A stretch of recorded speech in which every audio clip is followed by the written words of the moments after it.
This is Shokora Zouheikyoku, aka Chocolate, and welcome back to our Let's Play of Alice Spiritual Church.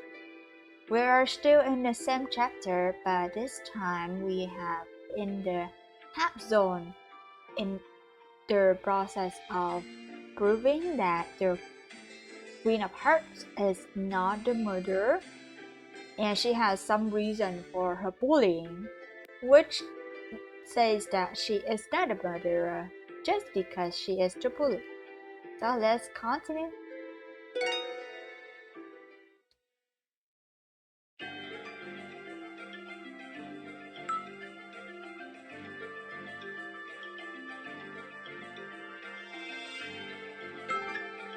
I have a rough idea.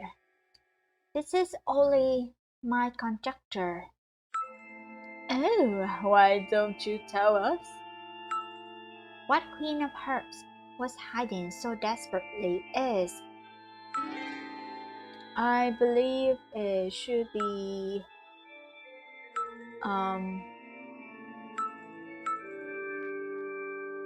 currently the one who is related to Queen of Hearts that have like kind of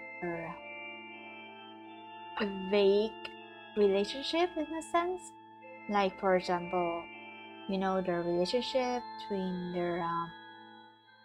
her with other characters at Class B, but the thing she is hiding very suspiciously is the Mr. Caterpillar of like why Mr. Caterpillar is she went to him at first and not to the room where the twins are, and why she knows where exactly he is. Just now, we talked about that Queen of Hearts had gone to student guidance room instead of staff office. Yes, indeed. The twins has been informed of staff office, so we know it would be a lie if one claimed not seeing anyone.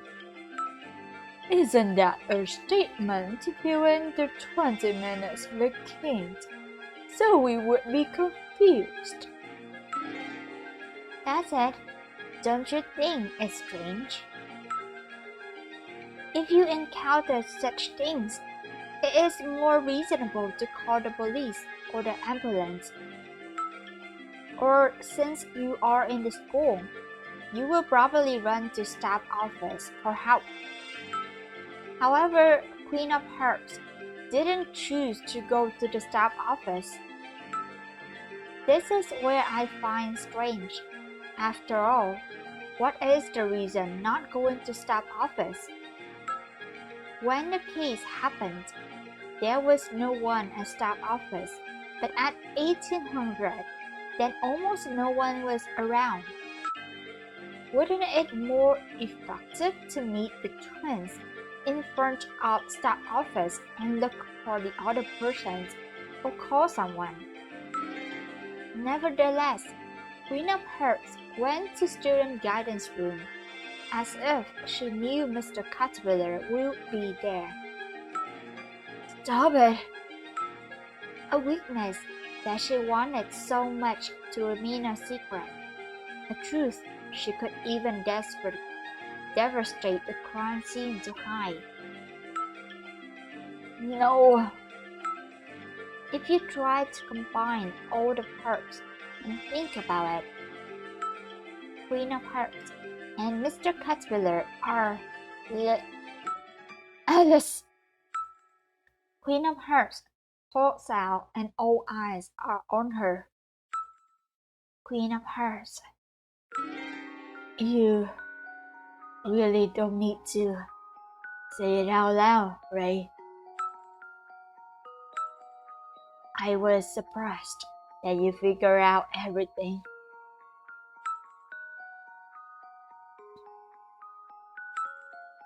What? Really? Queen of Hearts and Mr. Caterpillar? God, is this true? She has done so much evil. This must be calmer. So, it is true that Queen of Hearts and Mr. Caterpillar are. You are right. Just as you said, I lose.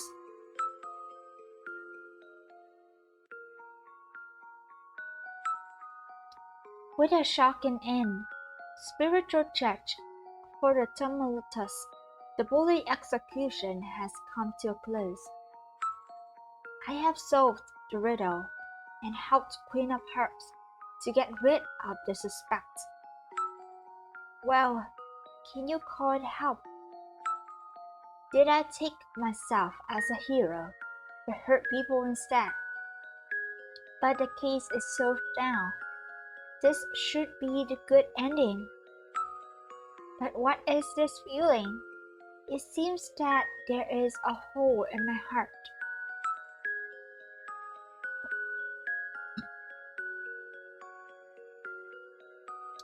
As we are leaving the courthouse, suddenly Prosecutor the Hatter calls to stop us. Miss Alice? Yes, sir?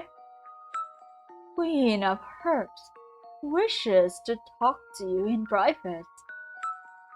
With me? Go, Alice. It's okay.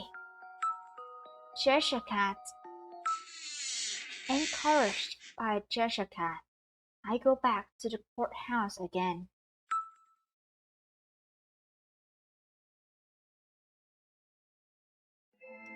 Alice, sorry to ask you to come. Queen of Hearts. I am sorry to reveal what belongs to your secret. That's fine. It cannot remain a secret forever. I have prioritized my own feeling over a person's life. I was terribly wrong. I have done something a human being shouldn't do. I had been so afraid of it being known, but when it was made public, I feel so relieved. Well, Mr. Caterpillar and I won't be able to stay at the school though. I shouldn't lie at all, for I am not used to it. When Queen of Hearts says so, she seems to be free from something possessed her earlier. Well, you have something you want to talk? Just relax. I am not going to condemn or blame you anything. On the contrary, I am grateful. Thank you. I didn't tell anyone, but I hope you can listen to me. Will you do me the favor? Yes. So Queen of Hearts begins to tell. My grandfather had died very long time ago, so my grandmother, my mother and I lived together, all three of us. My grandmother has used my father's death to get close behind my mother, and my mother just obeys her.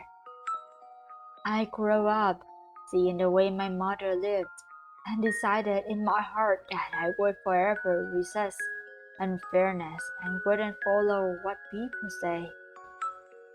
Nothing good will come out of being obedient, because the stronger will always rob from the weaker. But my own mother cannot understand me. She believes that if only she pays enough efforts and endures as much as she could, one day my grandma would recognize her. If I disobey my grandmother, she would take it out on my mother. My mother, not able to go against her, would turn to discipline me. I didn't do anything wrong. My grandmother is the one to blame, but my mother wouldn't help me. So I stopped to have any anticipation toward my mother. I also stopped trusting others. I am the only one person who can protect myself. I don't bend over to seniors if they are not reasonable. I won't be a slave like my mother. I have been like this since I was a child. Even though adults would advise me being more socially diplomatic, but when I thought of my mother, I just can't. After I entered junior high, the relation between junior and senior becomes strict. Not surprisingly, I was noticed and treated as a problem by seniors and teachers. When I was a first grader, I was called to a gymnasium when no one was there by some seniors. Do you know why? A first grader needs to wear white socks. Wearing loafers is being conceited. It is more common sense to wear white plain sneakers. Don't wear a watch better than seniors. Things like that. I sneer at them. What kind of stupid rules are they? There are still such school rules about what a first grader should do. If a newly enrolled student was surrounded by several seniors, he or she would probably just obey out of fear. But I talked back to them. Then they made me take off the socks and shoes and told me to go back barefoot. I refused to do so, and several of them held me down and threw away my watch. I was outnumbered, so I used all my force to resist. Then, I think you can imagine what happened next. Seniors were yelling. We were kicked and beat by a junior. He hurt us with violence. Things like this. I was shut in student guidance room, as always, and listened to the preaching of teachers. I tried to provide some explanation, but no one was willing to listen. I am the only to be blamed. Why? Those seniors had done such malicious things to me.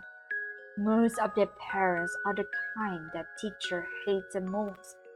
The so-called monstrous parents. Compared to my family, every time I was in trouble, my grandmother would be glad that she has reasons to blame my mother. And a mother who never takes my side and regards herself most important. This situation just suits teachers, right? Since they saved the face.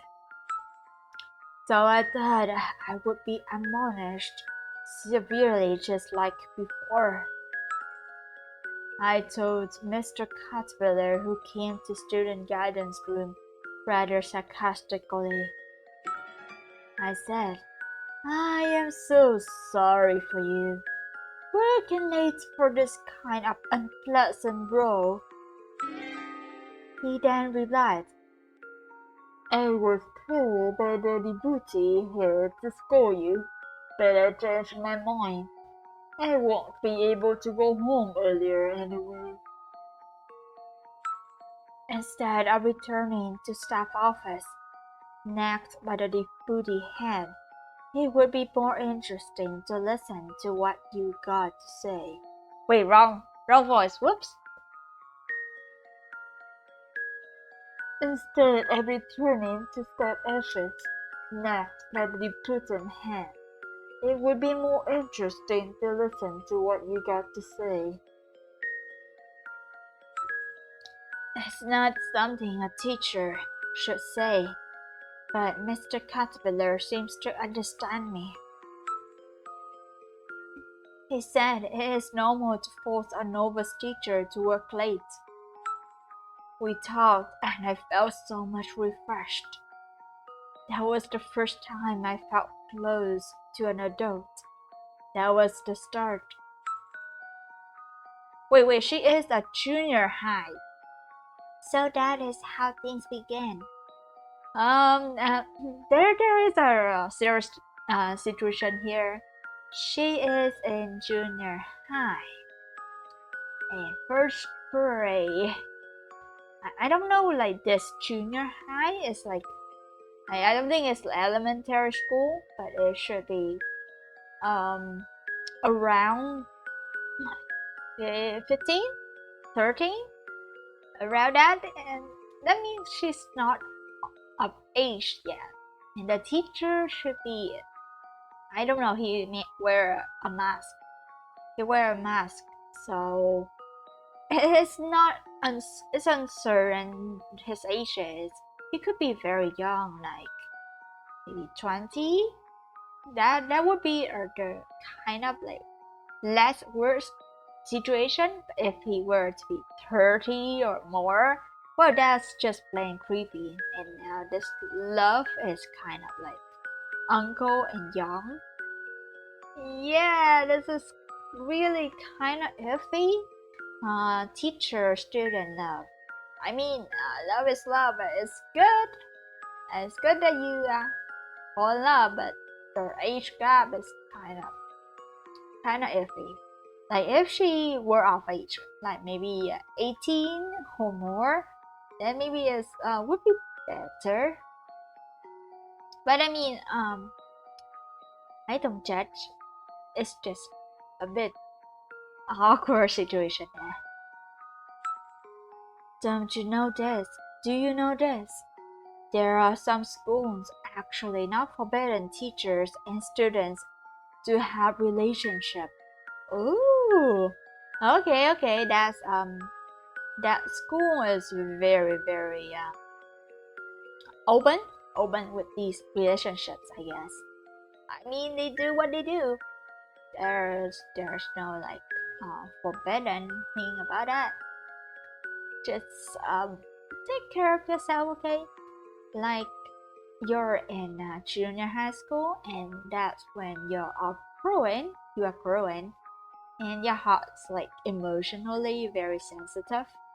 And so it could be the love could be very passionate, but then you don't have the maturity to ensure whether that love will remain at the whole of the relationship.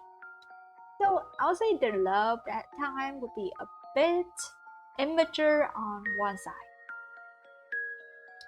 But if the teacher part is responsible or something, uh, maybe it could be good.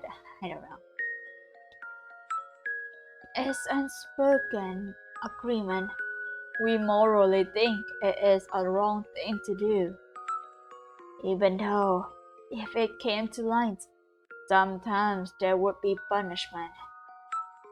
Anyway, I did tell Mr. Caterpillar my feeling, but he didn't consent to it.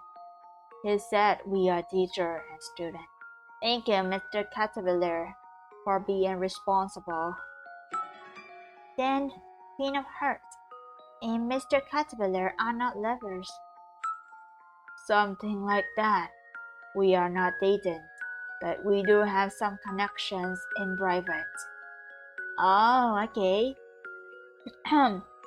I do hope that, like, I don't know much about like things like how they interact or something like that, but I do hope that if their relationship continues, it would be after like she's of age, like when she stops being his student.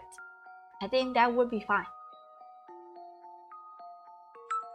Of course, we tried to hide it, but White Rabbit found it out. As you said, White Rabbit transferred the messages and photos to her own cell phone. Wow, Queen of Hearts, why don't you lock the phone instead? Why didn't you lock the phone, or does it not have a lock option? I have vowed not to yield to unfairness. But when I think of what kind of trouble this would bring to Mr. Caterpillar, I cannot resist it, as I always did. So, White Rabbit, White Rabbit did threaten you, but why? What did White Rabbit request from you? I was indecisive if should tell or not, but I think I should let you know. I don't know if you will believe me, but I am going to tell anyway. White Rabbit told me. Please bully me in front of the class. I would delete your data if you do so. What? Okay, that's a strange thing to ask, isn't it? Thank you so much for the birthday present. You are welcome. To receive a birthday present from Alice. I am so glad. I will treasure it. Really? I am glad you are happy. What is it? Can I open it? Of course. Okay. Wow, clothes! Right. You always wear them, don't you? Great, thank you. Look. Do they look good? Of course. They should look good on you. I choose the color. Yeah, that's right. Thank you so much. I won't get dirty with these. Okay. Let's go home then. Right. We both don't want to go home, do we? Let's go to the park we always go. Let's do it.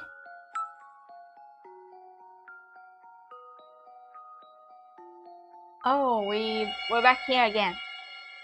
That's interesting. I wonder if she is teleported here by magic. High chances magic or someone bring her back. The dream I had just now. I wake up from the position of facing down. It's the classroom, as always. I raise my face to see Jessica and Mr. Caterpillar. Mister, I cannot understand the situation now using my half-asleep head. Queen of Hearts was going to be executed as a bully. Using the clubs to operate the South Horn, Queen of Hearts and Mr. Caterpillar, I, at the court. Wow, I am so sorry. I lower my head abruptly, as if I am going to hit the desk. Raise your hand. You didn't do anything wrong. But this will happen later or sooner. I am the one to blame. I have been wondering why she was not so cheerful as before. Even if I asked her, she just told me not to worry. I have made a lot of troubles. I never thought things were going like this. I am disqualified both as a teacher and a man. Ah, so the person who was with Queen of Hearts at courtyard was... Queen of Hearts and Mr. Caterpillar were there together. That is why Mr. Caterpillar looked so upset at that time. But now she looked quite tranquil. This is all because of you. Thank you. I didn't. Did I do things that can be thankful too? We will go to prosecution and accept the interview. Now we know all the truth. Very soon everything will go back to normal. Well, I can only say such things, but please comfort her.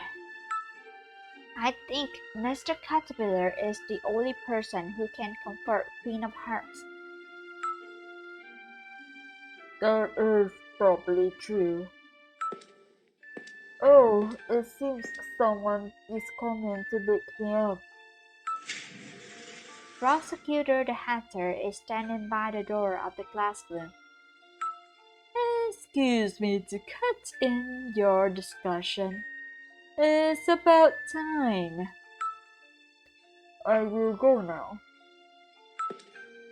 Mr. Caterpillar stands up and walks toward the door. But he suddenly turns his head to me and asks with a confusing expression, By the way, names such as Mr. Caterpillar or Queen of Hearts are the nicknames used among students. What? Mr. Ishimoto, Miss Maki Akai is waiting. Okay, see you soon, Miss Alice Kanzaki. As I am standing there with a vacant look, Mr. Caterpillar and Prosecutor the Hatter. Why did it freak out though? What? Okay. So this should be the end of the chapter 7, the execution of the bully. Thank you all for watching and I'll see you on the next section. Bye bye.